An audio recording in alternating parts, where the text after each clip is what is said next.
नमस्कार सर, मेरा नाम राजू है। आज का टॉपिक है 1 करोड़ का लोन लिया है या आरबी से या किसी भी बैंक से, तो एक्चुअल में वो जो है ना 1000 में चुकता होगा, क्योंकि ईस्ट इंडिया.com ने तब से लेकर अब तक हमें 10,000 टाइम्स डिवेल्युएट किया है। तो जो भी लिए हैं लोन टोन बैंक से, तो उनको 3 सवाल पूछना है कि भारत के पैसे में दूं कि इंग्लैंड के रुपये में। अभी जो हम रोकड़ा चला रहे हैं ना, ये इंग्लैंड का रुपया है। 47 के पहले जिसका था अब भी उसका ही है। अपना वाला था आज़ाद हिंद करेंसी, आज़ाद हिंद बैंक, उनको तो टपका दिया गया अपने वाले को, बॉस जी को। फिर जो बचा वो इंग्लैंड ही बचा, तो उनका ही रुपया चल रहा है रोकड़ा अभी भी, प्रूफ है हमारे पास। दूसरा क्वेश्चन पूछना है असली रुपये में दूं कि नकली रुपये में दूं। नकली रुपये में लेन देन करना तो गैर कानूनी है, हम भारत के ईमानदार नागरिक हैं, तो असली रुपये में लेन देन करेंगे। बताऊंगा कैसे नकली रुपया चल रहा है। तीसरा है डिवेल्युएटेड में दूं कि एक्चुअल रियल मनी में दूं। डिवेल्युएटेड में भी लेन देन करना अपराध है, तो इसको एक कहानी से समझते हैं। एक राजा हुए, ईमानदार वफादार, जिनके अंदर ईमानदारी वफादारी कूट कूट के भरा हुआ था। तो राजा का दरबार इतना बड़ा था कि भाई सामान भी चाहिए, भाई चावल दाल जीरा मरीच धनिया गुंडी मिठाई आलू सेब अमरूद केला, ये तो हर दिन चाहिए। तो उनके राज में 10 रुपया सोने का सिक्का चलता था, 1 रुपया चांदी का सिक्का चलता था। तो बार बार सोना चांदी कौन निकाल के तिजोरी से दे, तो राजा साहब क्या करते थे, पर्ची देते थे सबको, सबको दो पर्ची आज दे दो, एक दिन के बाद सुबह सुबह दरबार लगेगा, मंत्री जो है सबको उस हिसाब से पैसा दे देंगे। अब वो जो पर्ची देते थे, बड़ा अच्छा सुनहरा कार्ड था, कार्ड में साइन करके ठप्पा मार करके वो 3 रुपया आज का उस समय का एक फूटी कौड़ी। बताऊंगा फूटी कौड़ी क्या होता है। पहले छोटा छोटा पैसा चलता था, तो उसको क्या नाम था, उसका क्या नाम था, तो वो कार्ड बनाने में आज का 3 रुपया उस समय का एक फूटी कौड़ी चलता था, यूज होता था। तो ये जो जब भी दरबार लगता था सुबह सुबह, तो जितने लोग ने, जितने वेंडर ने काम किया है, पर्ची लौटाते थे। 10 रुपये सोने के सिक्का के हिसाब से, 1 रुपया चांदी के सिक्का के हिसाब से, कम है तो फूटी कौड़ी कौड़ी दमड़ी ये सब के हिसाब से छोटा छोटा आना पैसा चलता था, उस हिसाब से दे देते थे। रोज ऐसे होता था, पर्ची इशू करते थे, पर्ची लेके आते थे, वापस सोना चांदी मिल जाता था। तो राजा इसके लिए क्या करते थे, रिजर्व बैंक ऑफ पर्ची रखते थे।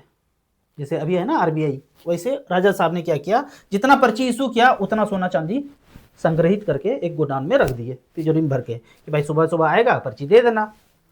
अब ईमानदारी वफादारी उनमें तो कूट कूट के भरा हुआ था, उस हिसाब से सुबह सुबह 10 बजे तक बराबर कर देते थे, समीकरण सिद्ध कर देते थे, भाई जो जो पर्ची है वापस कर दो। अब पर्ची जो है, कपड़ा मान लेते हैं कि पर्ची इतना ज़्यादा हो गया और ईमानदारी वफादारी इतना भरा हुआ था राजा में कि 10 साल 20 साल ऐसे चलता रहा। राजा चले गए, फिर भी ये चलता रहा, तो लोगों में भरोसा हो गया। तो होने क्या लगा, सब जगह पर्ची पर्ची बढ़ गया। अब सुबह जो है पर्ची देके सोना लेने आ ही नहीं रहे लोग। कपड़ा वाले को आलू खरीदना है तो वही पर्ची दिए, उससे आलू ले लिए। आलू वाले को मिठाई खरीदना है तो वही पर्ची दे दिए। कौन जाए पर्ची भजाने के लिए, सोना चांदी लेने के लिए? राजा साहब तो दे ही देंगे, उनमें ईमानदारी तो भरा पड़ा है। तो ऐसे करके चलता गया चलता गया चलता गया। सालों साल बीतने के बाद गोल्ड सिल्वर पड़ा हुआ था। जब भी लोगों को जरूरत पड़ता था, बच्चे का शादी है तो पर्ची दिए, गोल्ड सिल्वर लेके गए और गहना वगैरह बना के यूज कर लिया। तो ऐसे करके चलता गया चलता गया। एक बार क्या हुआ, राजा ईमानदार राजा ऊपर चले गए, स्वर्गवास हो गया। उनका बेटा आया लालची, गोडाउन में भरा पड़ा था खजाना सोना चांदी के रूप में, कि पर्ची देगा कोई, इनको ये सोना चांदी दे देंगे। पर सालों साल से कोई मांगने आया नहीं, कि भरोसा था ऐसे पर्ची पर्ची चल रहा है। तो राजा के बेटा को लालच आया कि सारा सोना मेरा होना चाहिए, किसी को नहीं दूंगा। अब कोई भी पर्ची मांगने आए, लठाइत रखा हुआ था, दिया गर्दा उड़ा करके भागा। फिर पता करवाया कि पता करो जनता में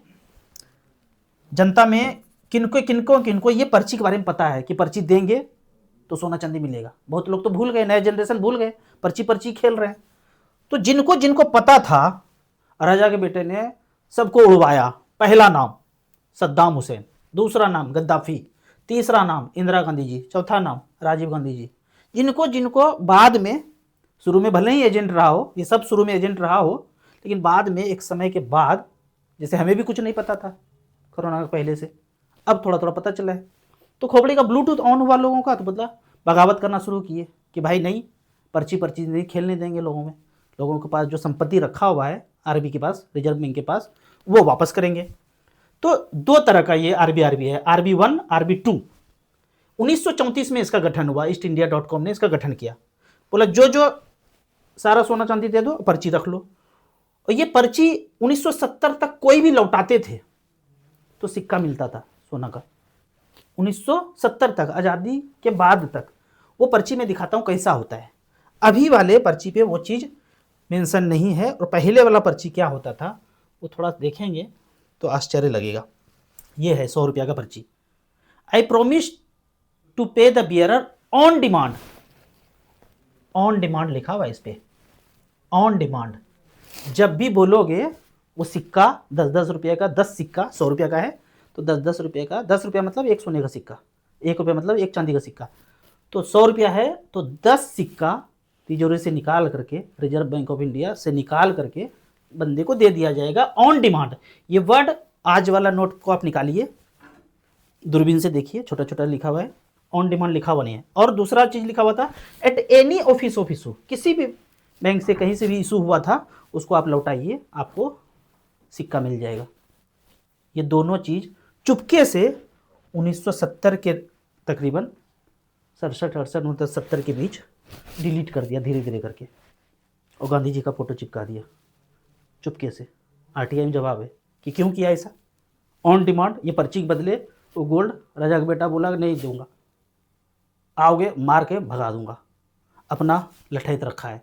जो भी मारे जनता को वो उनका लठैत था। आज के डेट में जो भी जनता को डंडा मारे वो राजा का लठैत हुआ। तो ऑन डिमांड वर्ड हटा दिया। अब दिक्कत ये हुआ कि राजा के बेटे ने अंधाधुन पर्ची छापना शुरू किया। पर्ची छाप करके जग्गा बिल्ला को देना शुरू किया। बोला खरीदो, वो जग्गा बिल्ला ये है, अदानी या रिलायंस।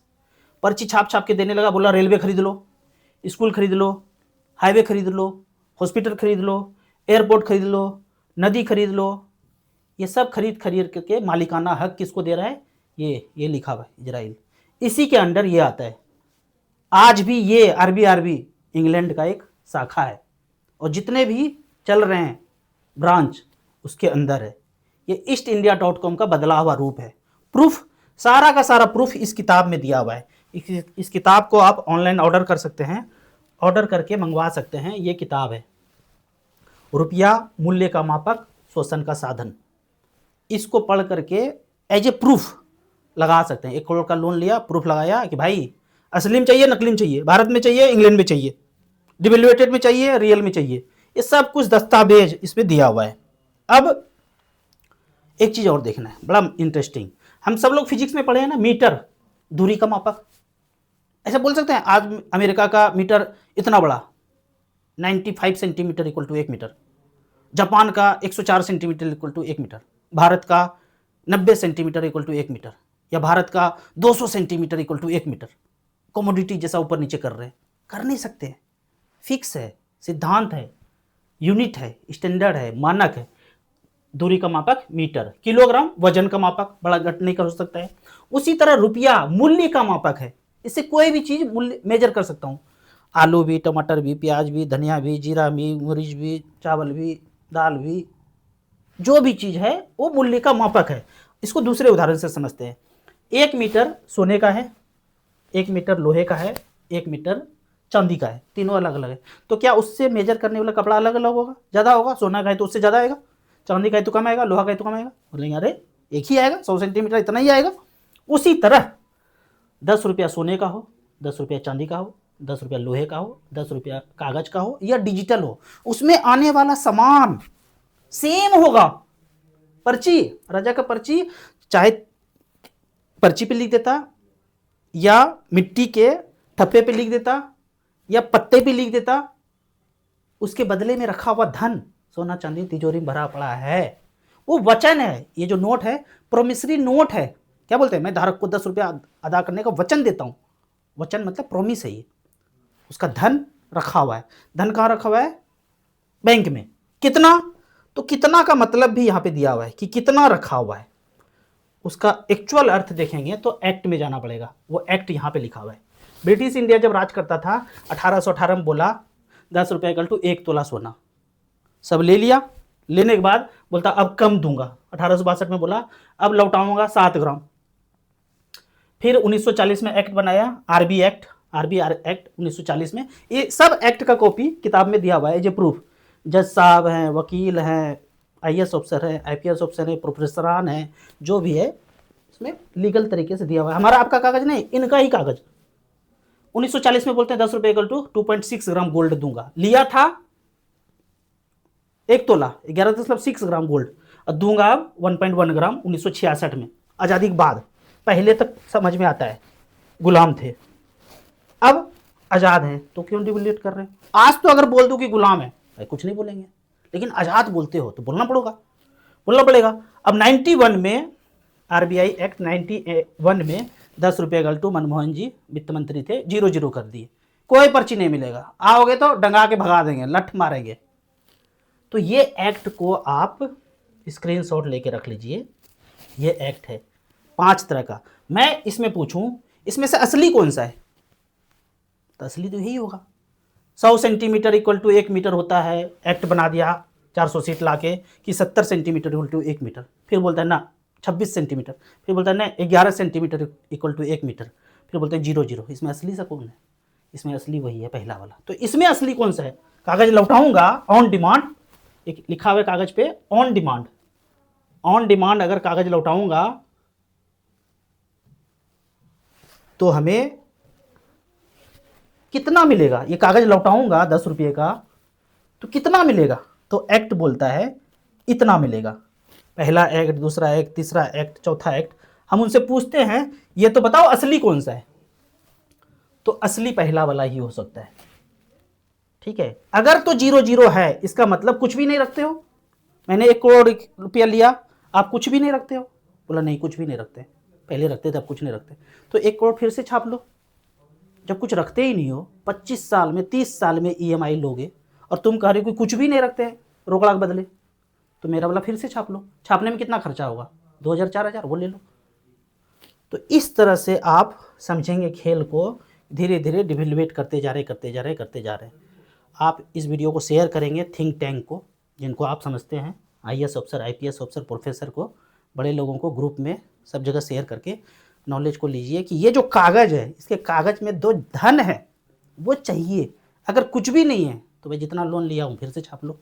वीडियो अच्छा लगता है तो लाइक शेयर कीजिए। और इस वीडियो में, इस चैनल पे जा करके प्लेलिस्ट में 6 वीडियो है, इसको गहराई से देखेंगे तो खोपड़ी का ब्लूटूथ ऑन होना पक्का है। 6 वीडियो है इस चैनल पे, इस राजू चौधरी चैनल पे जाएंगे, इसके प्लेलिस्ट में 6 वीडियो है।